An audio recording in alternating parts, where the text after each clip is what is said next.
right, today we're kicking off a new series called Make It Count, and what we're doing for a little bit is we're going to be talking what it looks like when it comes to like the moments of our life where we feel stress or struggle and that sort of thing. And it's funny because usually when we give messages like this, we're trying to spend the first few minutes to kind of build tension in the room, like, hey, if you struggle with this kind of thing. But here's what I'm going to start with, and then we'll kind of go from there. But I'll say this: for us, one of the things that we're talking about is my life, and this is my life. I'm curious if you're like this.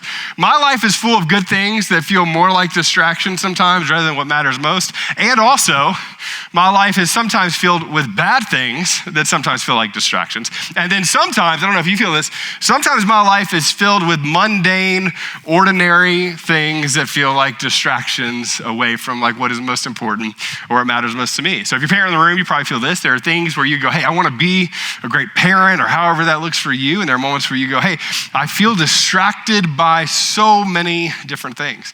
I love talking to parents. When you hear this, especially with new parents, you go, sometimes I feel guilty about things that I'm doing because I feel like I should be more present here. And then, there are parents that go, I don't feel that at all. I'm as present as I should be. You know what I mean? I feel guilty for how much time they take. There's a little bit of that, Some of you, you know this too. Some of you, when you look at your life, you're like, I'm in school, or you're like moving through that. Maybe you're in college phase or just out of college, those kinds of things. And you're feeling these moments of like, I have all of these opportunities. Nobody says this, but I have all of this like blank space of the future, and that is good and wildly overwhelming at the same time. You know what I mean? Like there's this point where it's like, I almost wish that somebody would just do this kind of thing for me and like help me figure out where to go. There's a little bit of that. Some of you in the room, like you're newly married, or you've been married for like less than 5 years, and you feel this sort of thing with you. You go like, hey, it's great. I love him. I love her. And also, there's a little bit of that. Like they're overwhelming sometimes. There's a little bit of that. You feel these things. And sometimes it's good, sometimes it's mundane, sometimes it's just bad. But there's a piece of this that no matter where you are in the room, whether you're 20 years old or you're 83 years old, there's a piece of this where you feel the weight of going, all of the things I'm supposed to fit into it is hard to do sometimes, right? Some of you in the room, you're single, and you're like, I want to find the person or a person or that sort of thing, and you feel the weight of this, and this is always fascinating to me. You go like, hey, I look at this, and there's opportunity, and I struggle with the feeling of like, am I gonna get this right? Some of you are single, and you're like, I'm not interested in that at all.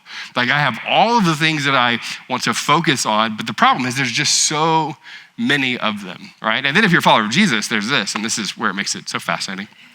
It's this question of like, well, what does God want me to do with the time that I have? And most of us, we have so much responsibility. You accumulate responsibility as you get older oftentimes. And as you accumulate responsibility, nobody says this out loud, but your accumulation of responsibility has like squeezed out the question, God, what do you want to do in this moment for me?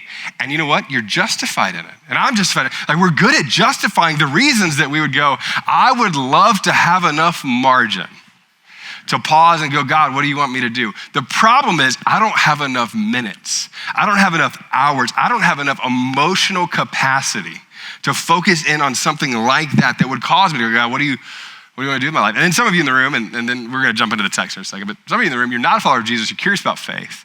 And what you've done, which I love, like if you show up on a church on Labor Day weekend, I'll just tell you, like it's amazing. And then let me say this, if you're curious about faith and you're coming and you're like trying to wrestle through it all, you've created like a chunk or a block of space in your calendar to go, I want to lean into that thing. And that's amazing. And also, most people that I talk to have questions about their faith go, and also I have all of these other things that I've got to figure out how to do. And it feels like pushing a rock uphill to find the emotional margin, to find the headspace, to find the time to dive into the questions that often matter most. And so what we're going to do today is we're going to look at one of my favorite areas of the Bible. It's called Nehemiah. The area of the Bible specifically is so fun because of the history. So if you're a history buff, I would say like this is one of my favorite places to tell people to start, because you have a guy who essentially like comes and he's going to essentially model what leadership looks like, I think in one of the best possible ways.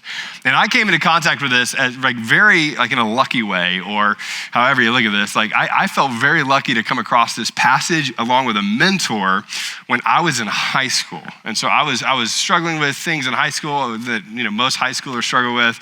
I was playing sports, which is hard to believe as you look at me now, but I was playing sports. I played 3 sports. I'm just gonna go and brag. So we're gonna do, because some of y'all didn't believe me. I lettered in 3 sports. No, I didn't hit. I couldn't hit the broadside of a barn. Anyway, so there's a little bit of that. And then I picked up the guitar, and I was like, well, this is how you get girls. So I started doing that, and I was like struggling. You don't believe that either, do you? I started trying to figure out, how do I fit it all in? What does it look like? And at the same time, I felt drawn to do what I'm doing now. Like I was the kid who just kind of knew this is what I want to do in my life. And so as I was trying to figure this out, I had a mentor. We sit at Chick-fil-A, and we walked through a book that talked about this thing. And it was written for people who were older than me, but the principles applied to my life at that point. And what's funny is that the same principles have applied in every season of my life moving forward. So Nehemiah is essentially a leader who would come, and his big task, this is what's so fascinating, is to really fortify this sort of city where the walls had been torn down. And if you're a leader, it's one of the most amazing sort of reads that you could do. You could read it in maybe an hour or something like that. But it gives you this beautiful picture of what he does. So he comes in with a lot of resistance, both from the people around, but also from outsiders who were looking in, people who were decision makers. And some of the things that he had to do was he had to come in and he had to get the money for it. And then he had to get the resources to do it. He had this moment where he'd stand in front of the person who would make all the decisions in a compelling way, say, this is what needs to be done, and I'm gonna figure out how to do it with the local people that are there. We're gonna kind of come alongside. We're going to rebuild this wall. And he got all his pushback from some of the key influencers of the time. And what he does is once he starts doing it, he gets a coalition around. They start building this thing. And I'm kind of giving you 5 chapters in a summary real fast. But as they come through it, they start doing it. He gets people involved in it. It starts working. The thing starts being rebuilt. And in the most tangible way possible, you don't have walls being built around Dublin. But as you can think about this, he's like essentially led this group of misfits and people to rebuild the wall that should have existed to fortify this area that they were in. And I want you to picture this as best you can. It's almost like him, and they're building the wall up, and the best way you kind of think of it, he's almost like sitting on the wall, still working because it's not done yet. And he's got all these people together, and there's all of these things that he could be focused on, and all of these things that could go wrong. And he's saying, this is what we are doing. This is the direction. And with clarity, he said, we are rebuilding the wall. And so Nehemiah chapter 6 is where we're going to pick up. Here's what it says. So now when it was reported, and these are kind of like the antagonists of the story, right? Now it was reported to Sanballat, Tobiah, and Geshem, who had sort of come alongside, and they were sort of given the most resistance around this, and to the rest of our enemies, that I had rebuilt the wall. And he says, and then no breach remained in it. So we had not only built the wall, but we built it with excellence. We were accomplishing what we said we would do. We all did it together. Like, woo, we're doing this sort of thing. No breach remained in it, although at that time I had not set up the doors and the gates. So it's not fully done yet. They're still working on it, and they're still kind of pressing forward. They're still involved in the vision that was laid before them, that Nehemiah was leading them to. And then it goes on, it says this. It says, and then Sanballat and Geshem sent a message to me, and I love this.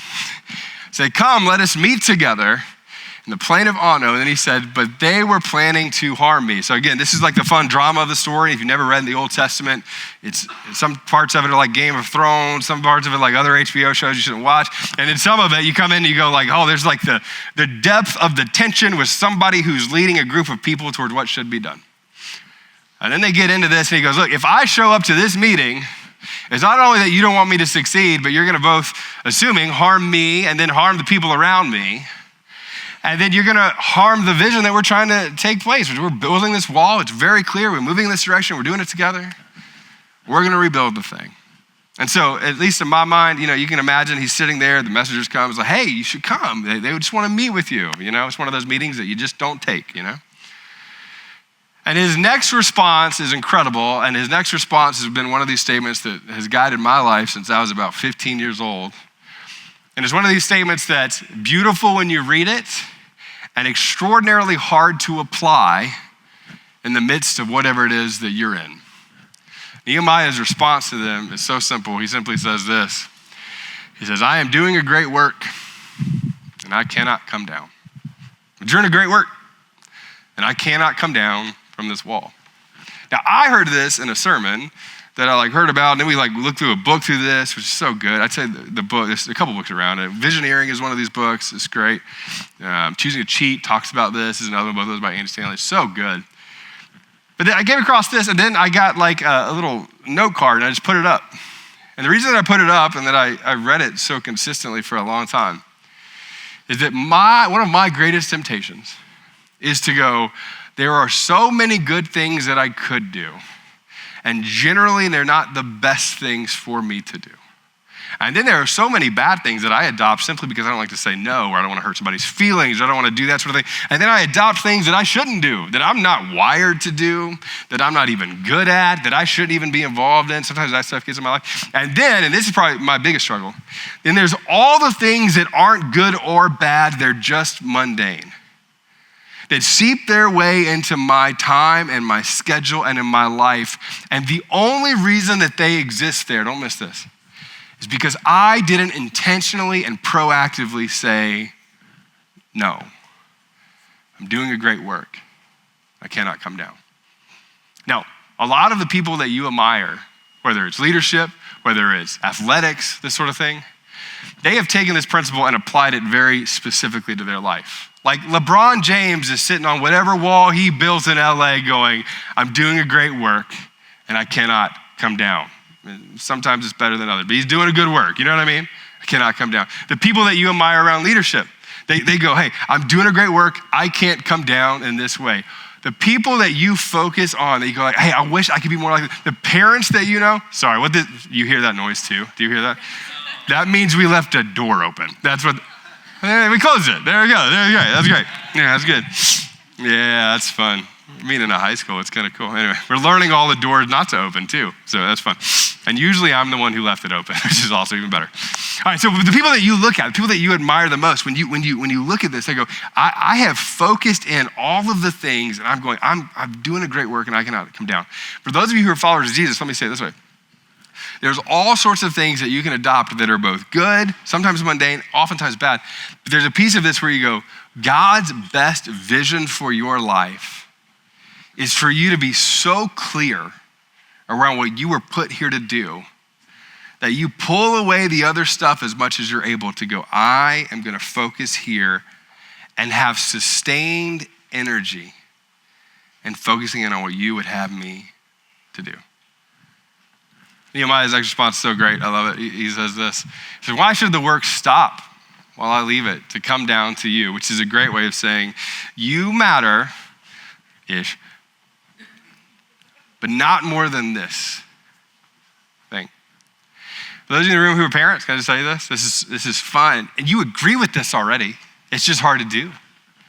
There are things that you would go like, that matters, does not matter more than this moment right here. All the stuff that like plays in the back of your head that you're distracted by or worried about, the stuff that you just haven't had the time or discipline to wrestle down, that bubbles up in terms of worry and struggle. There's a piece that you go, hey, that matters, but not as much as this thing. We talk about marriage. We do marriage counseling with couples a lot, this kind of thing. Premarital stuff. And one of the things that we tell couples all the time is like, there's gonna be so many great things, but the moment that your spouse comes to you and says, hey, like this matters to me, it's like, well, that matters.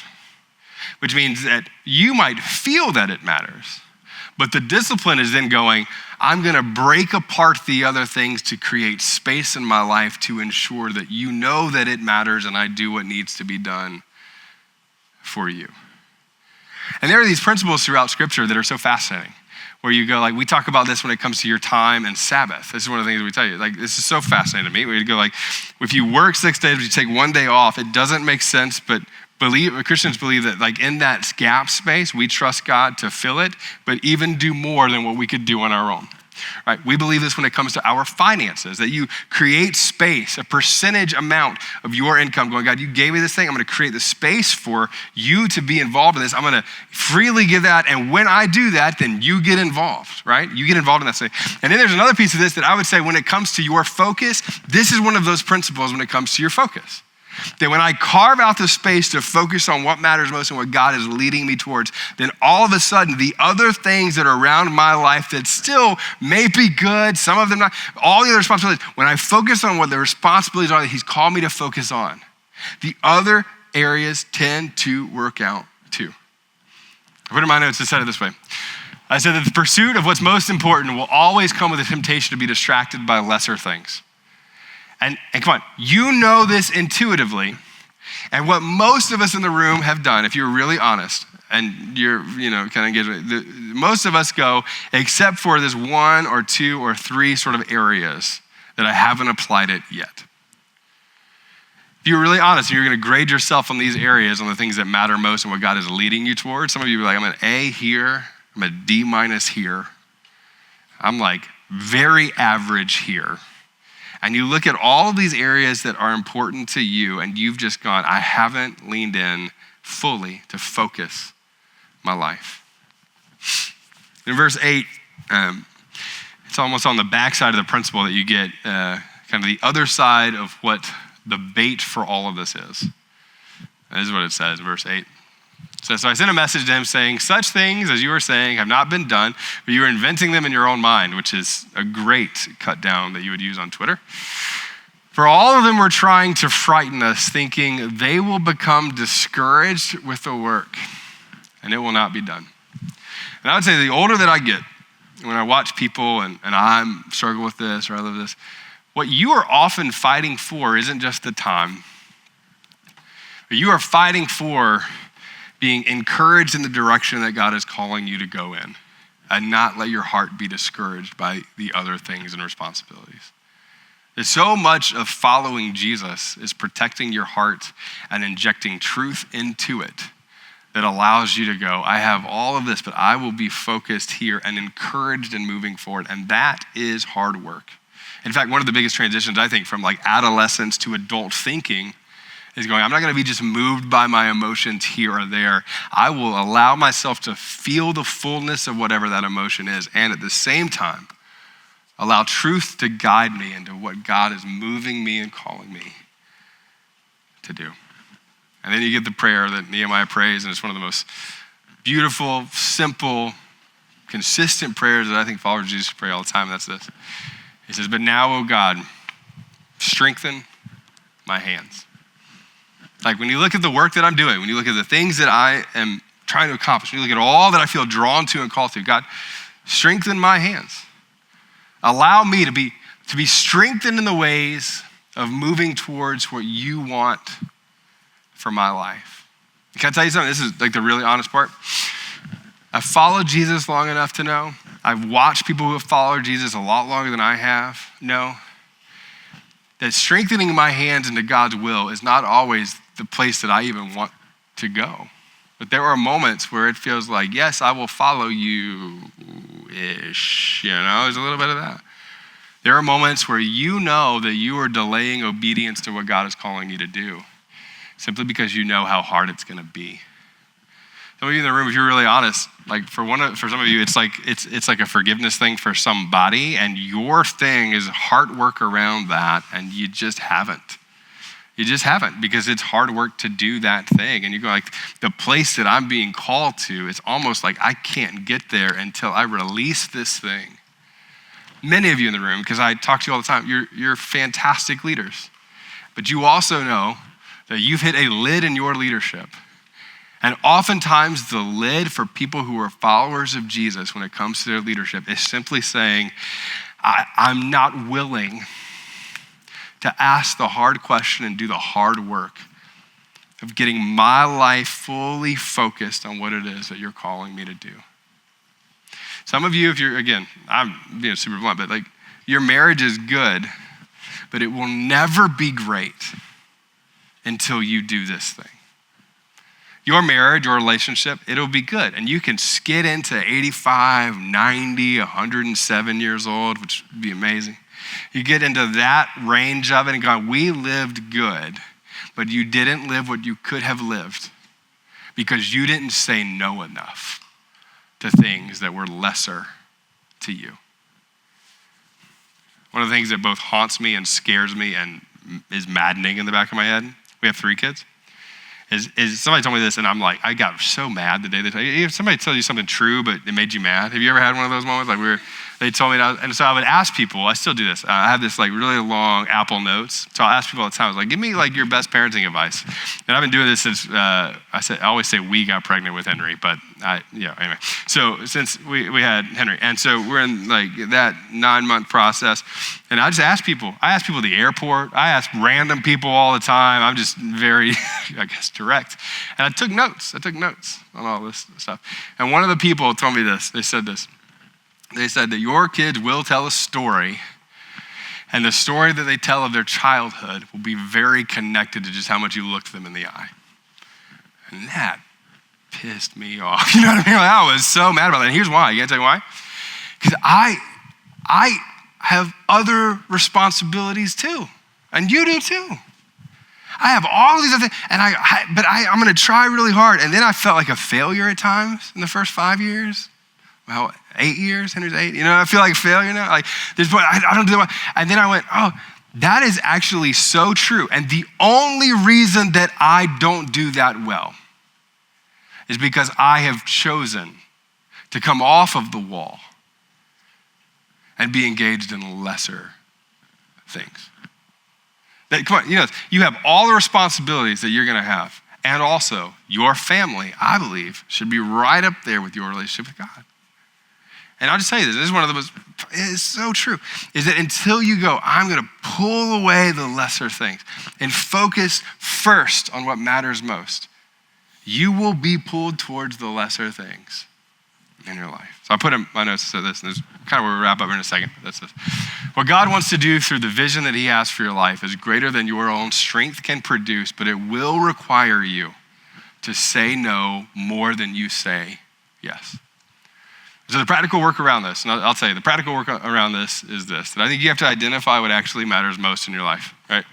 Some of you know this, and also you haven't done this. You know what I'm saying? Like, this is what I would say, like, you would have if I asked you, you could drum up an answer, but it doesn't sit anywhere where you see it. And because it doesn't sit anywhere that you see it, it is just one of these things that floats. It's kind of like, you ever try to pick a movie on Amazon Prime or Netflix? You ever done this before?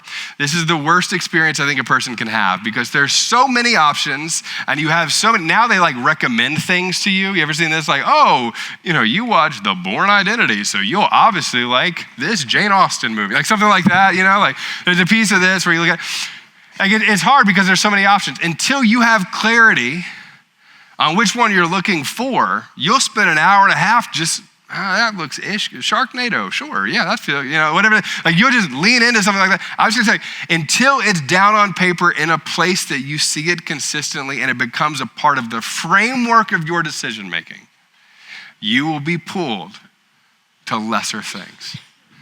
So just say it. I really do. I have a note card where in order of the things that matter most to me, I look at. And here's where this like bumps up against it. You ready where this bumps up against it? I had this several times this week. Here's where you bump up against it. Is any time that I consciously say yes to something that is pulling time away from one of those most important things, here's what I at least know in me, that I feel it. I at least know. Sometimes I'm gonna say yes to that. Sometimes I have to say yes to that. But I at least know what I'm doing. I allow myself to feel it. Right? I allow myself to do that. I'll tell you how this works for me when it comes to work. This will bother me. So I have a note card on my desk, and it talks about some of this stuff. It talks about the important stuff. But sometimes I will choose during the day to waste time on something. You ever do this? That you're just a little bit wasting time, but the responsibility of the work didn't go away. You ever seen this before? Where you're just like, I'm just a little bit drawn to this other thing. And here's what I have to do. And this was actually sparked by this like big vice president of a large company sort of thing, who was an incredible family man. But here's what I had to do. Right? I now go, I do the math in my head. As I'm doing this thing, the place that I'm pulling the time from is Emily and Oliver and Henry and Eleanor.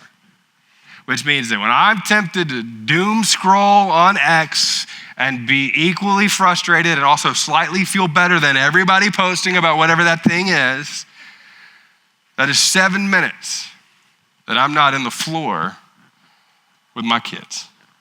And you're like, man, that sounds dark. You know what's darker than that?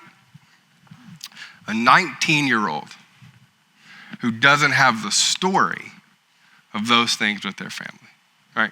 Some of you are like, we've been married, but we haven't done the date thing in a while. And this is always like, this isn't judgment. It's hard for us to do this too. I say, there's one of two things there. We didn't prioritize the finances, do it, and that's hard, especially when you have kids. You're paying a babysitter, and we're paying for the date, and it's like, I'm gonna get the chipper chicken, you know what I mean? That was a Steve Martin reference, and anyway, so, Father Brian, thank you so much. Right, like you're feeling that sort of thing, like it's already expensive. I didn't prioritize the finances, or I didn't prioritize the time. And can I tell you, like, let me just say, that's hard to do. There have been seasons of our lives that we went to Yogli Mowgli for the date, and that is hard. And it's also an investment in the marriage. Like, there's a piece of this sort of thing. Some of you are in a season of your life, come on, your early 20s, can I tell you, and I wish I would have I knew this in my 20s, and I still could have done more. People in your early 20s, maybe you're single without kids, there's a season of your life where you can prioritize and build into yourself with more margin than you'll ever have. And it sounds like an old guy saying, and I know that I'm 36, I do have gray hair now. Like, I feel it, but I'll just tell you this, right? That season of your life, you have responsibilities, but it's different. And I'll just tell you, one of the greatest things that you could do is go, I'm actually gonna work harder in this first season of my life than I can work later in different ways. And I'll just say, you will develop faster, you'll move further faster. Some of you in the room, you're high school students, and I'll just tell you this, here's the secret that nobody tells high school students. Don't tell anybody else that told you this, right? But high school students, even middle school students, I'll just tell you this, when you get to that age group, everybody else will be distracted by the dating thing, everybody else will be distracted by, in my day, hear me talking like a real old guy, it was AOL Instant Messenger, you know what I mean? You'll go home and a way message goes up with an emoji. Anyway.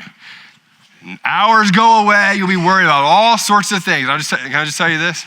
And this sounds like so bad. You need to have fun, have a great experience in high school, middle school, college, all these kind of things. And also, you have more margin and less responsibility than you'll have when you're 40.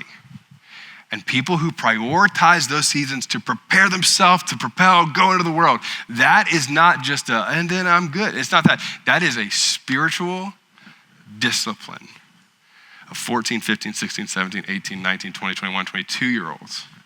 Some of you know 29-year-olds who are still an adolescent because they haven't done this sort of thing. And I'm just gonna tell you, prioritize the space to develop in how God is calling you to move forward. All right, that's just the first one, but I'll make the other one real quick. The other one is this, right? I'll say this, identify what's most important. Say no to lots of good things, so you say yes to most important. Pretty sure I hit that about 11 ways just a second ago, so you get that. And the last one is this, right? Your current no is not a forever no. This hits at the emotional side that I wish I could convince everybody it's worse. And this is hard. I could be wrong, at least in our life, it's been harder the older that we've gotten, because if you feel it relationally, right? This will affect friendships that you have. This is hard. We experience this where we say like, this is not a forever no in time that I can spend with you. This is a current no because of what we have to prioritize. And you know what's hard about that? That's hard. That does not feel like dorm room time. Like that doesn't feel like, but you have an amount of responsibilities that you've been given, and you've had an amount of like things that you are drawn to and called to do. And my current no doesn't mean it's a forever no. It means it's a seasonal no for now and in this way. And I'll tell you this, it's as you do this, you will sacrifice certain parts of your life, but I believe this so much, and you'll be so glad that you did. My current no is never, it's not a forever no. It's really a not right now. Some of you are in the room, you know this. You feel guilty for the no's that you say sometimes because you know that God is calling you to something else. And you feel guilt around it. You see everybody else who seems like they have it together, and they seem how they make it work, and Instagram's a liar. You know, there's a little bit of that. But there's a piece of this, come on, you know this. It feels like it's all, you know, they figured it all out. And come on, just be really honest about it. But you know in your heart, you have to say no to that thing. And that's a personal thing. And I'm just gonna tell you, your current no isn't a forever no. But if you don't say it, I think you're gonna regret it. So this is the phrase that I want to haunt you in the best ways. and that's this. I'm doing a great work. I can't come down. Doing a great work. I can't come down. But what about, now you can't say it like that to people. You get real weird saying that to people like that. But doing a great work, I can't come down. I'm going to tell you, this is the best way that you can say it. I think you said this, that sounds like so much fun. I wish I could. I just can't. I just can't do that sort of thing. Oh, that's so great. I wish I could, but I just can't. I can't do that. I can't do that today. I can't do that now. Here's the harder one. Are you ready? And some of you are going to have, if you lean into this, you'll have a hard conversation with a friendship at some point. Like, I wish I could invest the way that I want to invest in this now, but I can't do it that way right now because of this set of things that are so important to me in this season. And this is a hard part. Some people will never understand that. It's not your responsibility to make them understand. It's your responsibility to follow hard after what God is calling you to do and carve out the space. For those of you here and you're not followers of Jesus, can I tell you something? Are you like curious, you're struggling in your faith? This will not make sense to any of your friends who are not followers of Jesus if you go, you know what? I actually am carving out 2 hours a week to invest in my curiosity because I think this question matters so much. Nobody gets that unless you're in it. And the best thing that you could do for your whole life is I'm going to carve out those hours to lean in to that thing. Now, I'm going to wrap up in just a second. Head out. Let me tell you one last thing. I'll say this. This is one of those messages, and I know that, and you know this, that it's easy for a pastor to say on a Sunday when alarms are going off in a high school. You know what I mean? Like, I know that, you know that. It's one of these like feel good, like, well, I'm doing a great work and I can't come down, so I'm going to go and, yes, and then it's hard to do. Or he wants me to write on a note card and then feel guilty about my life. Not really, but kind of, but yes. It's hard to do. So I'm just going to tell you for me. Can I tell you for me for a second? One of the most tangible, like this week experiences that I've struggled with this, right? So one of my favorite things to do is to coach my son's baseball team. I actually coach with Coach Joe over here. I won't do the whole nickname thing, but yeah. And we decided we're gonna do like our fall baseball. It's gonna sound so lame, but I'm gonna tell you why it matters, and here's it is. We decided to do fall baseball, right? I wanted to coach. And so we're in the minivan driving back from wherever we're driving back, and I'm looking at my wife. We have this long conversation about, I think I should do it. And we're pretty good. We only lost 2 games last year, and that's because they cheated. Anyway, so there's a little bit of that. My son's 8, by the way. Anyway, so there's a little bit of that. So we're having these conversations. And the more that I talked about what the month and a half that we'd be doing it, it would be. The truth of the matter is I could do it. I could do it. And also, where we would sacrifice as a family would be strong because I'm obsessive on the things that I do. Like it's hard for me to just not do it, right? I can't, we need to win at rec league, Dublin baseball. There's a little bit of like, I'm in this. And so as we talk through it, she was right. I didn't have the margin to be a great husband and a great dad and the leader of our church the way that I needed to lead us in the fall, and also the travel stuff that we have, specifically in the month that I just didn't have the margin to do it all. And that bothered me. And so we decided not to do it. And then I looked at this as the way to make myself feel better about it. Like I'm doing a great work. I can't come down because I'm going to all the things, sure. And then we had the first practice, right? And the coaches are out there, and they're taller than me, and they're better looking than me. But that's a different conversation. They're out there, and they knew the game. They did such a great job. And I didn't even realize it. You ready? But you know how there's like there's the fence with the pitch back sort of thing? I'm standing behind the fence in a Nuvo shirt doing this. I didn't move for an hour. Just there. And they're great. Henry did great. It was a great day. And I was like, what is that? You're a 36-year-old grown man. You know what I mean? You have insurance. You know what I mean? Like, get it together, bro. And finally I was like, I'm trying to do great work. I can't come down for this season.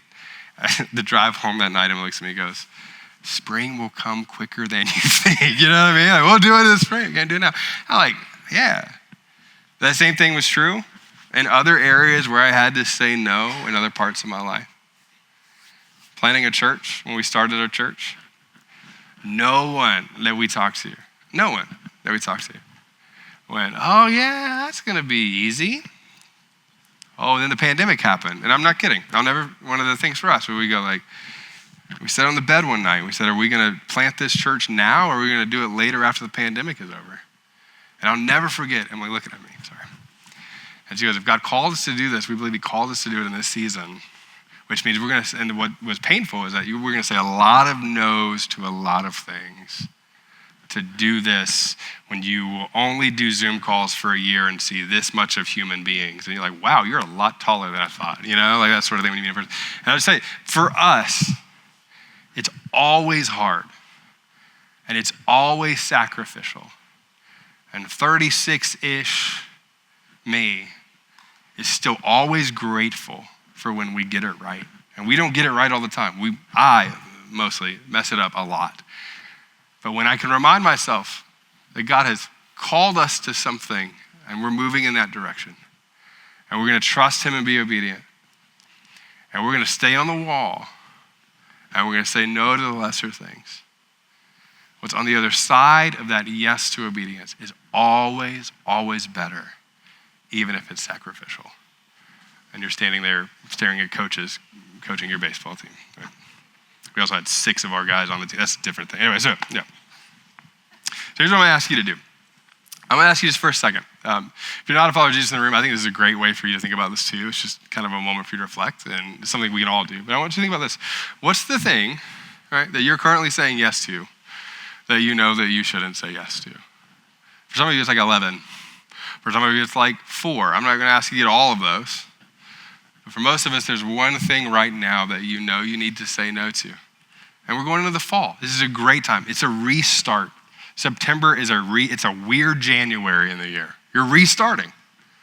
And so start well. September 1st, you got the little earth, wind, and fire. Like you got the whole deal going. This is the day that you go, I'm gonna say no to that, whether they understand or not, whether they get it or not, whether I can explain it to my parents or not. I'm saying no to this thing to say yes to God's best. I'm gonna ask you to close your eyes just for a second. I'm gonna ask you to bow your head. I want you to answer that question. Is it a relationship? Is it a responsibility that you adopted that you shouldn't have? Is it something in your life that's like, hey, this is a good thing, but I know it's not the best thing? Is there a part of your life where you go like, hey, it's just muddled it up? Is it a bad thing that you should never have said yes and you feel wrapped up in? You just don't have the courage to say no to now to get it off of your plate? Just think about that thing. The second question I'm going to ask you, with your eyes closed for a second, is this. Some of you are moving into a new season of your life, not just on the calendar, but it's a job, it's a family transition, or maybe you just got married, or you're at a new school, or something. You're moving into that transition. It is both the hardest and oddly the easiest and best time to make a change. What's the change you need to make as you move into that transition? Some of you are moving into the empty nester world. Some of you are moving into thinking about your legacy. And you feel overwhelmed with so many of those sort of conversations and difficult things you're thinking about, like, how do I do this well? What is the transition you need to make? What are the things that you need to say no to so that you can say yes to what matters most in that season too? And then I'm gonna ask you to simply pray this prayer, which is Nehemiah's prayer. Simple prayer for you to pray in your head and your heart is, God, will you strengthen my hands, or will you strengthen my resolve to say the best yes and to say no? So Father, would you help us to do that? Help us be people who are marked by living the kinds of lives that are not just focused so we can be more productive, no, not that, or just more hustle, not even that. Just that you would help us to be the kinds of men and women who are so clear on what it is that you're leading us towards, that we just go after it with what feels sometimes like abandon. In the moments where we're tempted to explain it away, in the moments that we're tempted to try to get other people to understand the why, God, I pray that you'd release us from that. And you just help us to move forward. And God, I pray for every person who's gonna do that today and this week. And every step that they take, God, you are so good at this. I just ask that you would give them a tangible glimpse that you are present in the step.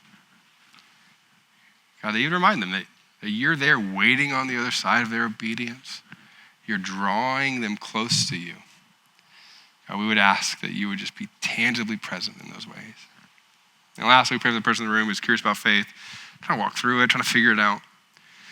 God, this kind of thing makes sense, but it doesn't always make sense when it comes to the spiritual parts of it. So we just ask that as they pursue this personally, God, I pray they would carve out space to also think about this when it comes to who you are and how you want to interact with them in their life. So in Jesus' name we pray. Amen.